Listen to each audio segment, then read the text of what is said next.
Life में कोई भी सिचुएशन को समझने के लिए समय देना जरूरी है। हम तुरंत जज कर लेते हैं कि ये तो बहुत बुरा हुआ, लेकिन जो बुरा होता है वो क्या सच में बुरा होता है?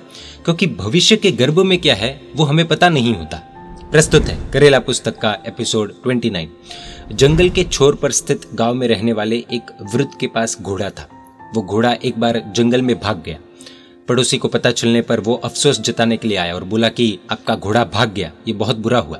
लेकिन वृद्ध मन में स्वस्थ था। उसने कहा, ये बुरा हुआ है ऐसा मैं नहीं कह सकता, क्योंकि भविष्य के गर्भ को मैं नहीं पढ़ सकता।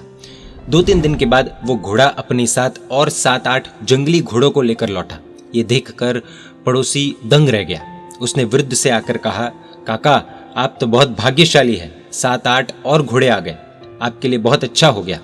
लेकिन काका स्थित प्रज्ञ थे।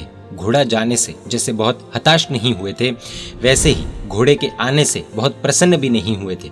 उन्होंने पड़ोसी से वही कहा, ये बहुत अच्छा हुआ है ऐसा मैं अभी नहीं कह सकता, क्योंकि भविष्य के गर्भ को मैं नहीं देख सकता हूँ। एक दिन काका का युवा पुत्र नए आए एक घोड़े पर सवारी करने के लिए निकला, लेकिन ये तो जंगली घोड़ा था। उसने युवक को गांव के बाहर ले जाकर उस तरह से जमीन पर पटका कि उसे अपनी एक टांग गंवानी पड़ी। पड़ोसी फिर उदास चेहरा लेकर आया कि बोला, काका बहुत बुरा हुआ, आपके बेटे की एक टांग टूट गई। लेकिन काका तो बिल्कुल निश्चिंत ही थे। उन्होंने फिर से कहा, भविष्य के गर्भ में क्या छिपा है ये हम कैसे जान सकते हैं? टांग भी अच्छे के लिए ही टूटी हो, ऐसा हो सकता है ना? कुछ दिनों के बाद उस राज्य में अचानक युद्ध की नौबत आ गई। शत्रु राजा की विशाल सेना को ध्यान में रखकर राजा की ओर से आदेश जारी हुआ, प्रत्येक घर के प्रत्येक युवा को अनिवार्य रूप से सेना में भर्ती होना है। सेना की कोई तालीम लिए बिना भी युवकों को सेना में भर्ती होकर लड़ाई के मोर्चे पर जाना होगा। ये काल का ग्रास बनने जैसा होने के कारण सब असमंजस में पड़ गए थे। लेकिन सत्ता के आगे किसकी चलती है? राज्य के अधिकारी आए, घर घर घूमकर युवाओं को सेना में भर्ती कर लिया। इस वृद्ध के यहाँ भी आए, उसके युवा पुत्र को देखा, लेकिन उसकी टांग टूटी होने से उसे सेना में भर्ती नहीं किया गया। वो पड़ोसी फिर आया और बोला, काका आप बच गए, आपके बेटे को नहीं ले गए, वो बच गया। काका को तो न हर्ष न शोक। भाई, इसीलिए तो कहता हूँ कि भविष्य के भेदों से अनभिज्ञ हमें मात्र वर्तमान देखकर दुखी होने की क्या आवश्यकता है? आज अनिष्ट लगने वाली घटना कल की इष्ट घटना की बुनियाद होने की भी संभावना है। इसीलिए हमें अच्छे की ही कल्पना करनी चाहिए।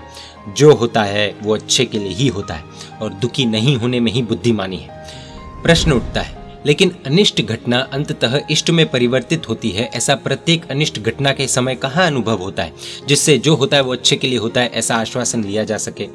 उत्तर देते हुए पूज्यश्री कहते हैं, माँ बालक को भूखा रखे, तमाचा मारे, कमरे में बंद कर दे या कभी डॉक्टर ने निषेध किया हो तब मिठाई आदि सभी मीठी वस्तुओं से दूर रखे। ये सब बालक के अच्छे के लिए ही होता है, भले ही बालक को उसमें निहित अच्छाई दिखाई न देती हो। प्रकृति हमारी माता है, वो जो कुछ करती है वो अपने बालक जैसे हम सभी के अच्छे के लिए ही होता है, भले ही हम उसमें अच्छाई न देख सकते हो। प्रश्न उठता है, प्रकृति हमारी माँ कैसे है?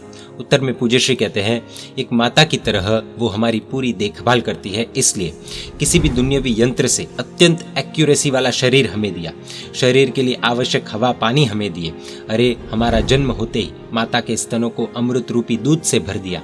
ऐसी अनेक सुविधाएं देने वाली प्रकृति हमारी माता क्यों नहीं? दूसरे ढंग से कहे तो डॉक्टर डायबिटीज के रोगी को मिठाई खाने से मना करता है, ये रोगी के भले के लिए ही होता है। वैसे ही जीवात्मा को मीठे मधु जैसे लगने वाले वैभवों का निर्धनता आदि रूप में निषेध भी जीवात्मा के भले के लिए ही होता है।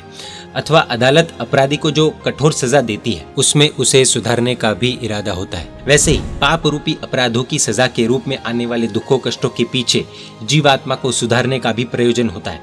तो फिर वो जीवात्मा के अच्छे के लिए क्यों नहीं कहलाते हैं?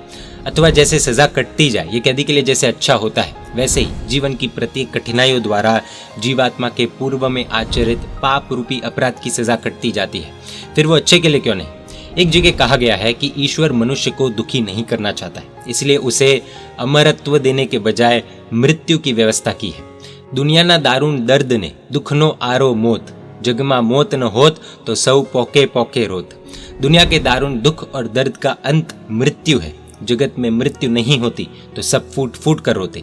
लेकिन क्या ये फॉर्मूला हमें हमेशा रखना चाहिए? देखेंगे अगले एपिसोड में। जीवन में दुख आए तब भी अगर दुखी नहीं होना है और दुख के पावर को घटाना है तो इस इंस्पिरेशनल, मोटिवेशनल, थॉट प्रोवोकिंग पुस्तक करेला www.hridayoddgar.com वेबसाइट से प्राप्त कर पढ़ सकते हैं।